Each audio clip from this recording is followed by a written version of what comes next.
बारिश बहुत तेज हो रही थी। स्कूल से लौटती एक 10 साल की बच्ची अचानक सड़क किनारे रुक गई।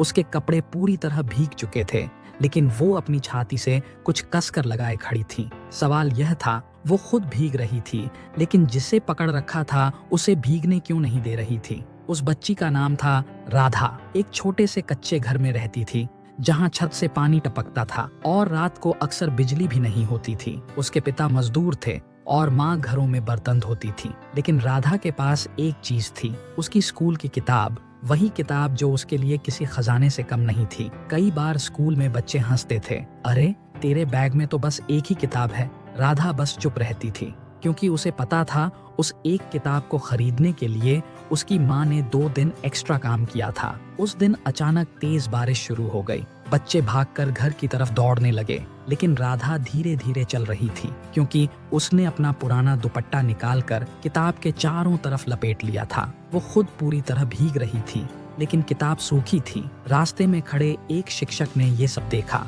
उन्होंने पूछा, बेटी तुम खुद क्यों भीग रही हो? राधा ने धीरे से कहा, सर अगर मैं भीग जाऊं तो कोई बात नहीं, लेकिन अगर मेरी किताब भीग गई तो शायद मेरे सपने भी भीग जाएंगे। उस दिन बारिश सिर्फ आसमान से नहीं गिर रही थी, कुछ बूंदें उस शिक्षक की आंखों से भी गिर रही थीं, क्योंकि उन्होंने समझ लिया था कभी कभी सबसे बड़े स्कूल बैग नहीं होते, सबसे बड़े सपने होते हैं। और जिन बच्चों के पास सब कुछ नहीं होता, अक्सर वही बच्चे अपने सपनों को सबसे ज्यादा संभाल कर रखते हैं।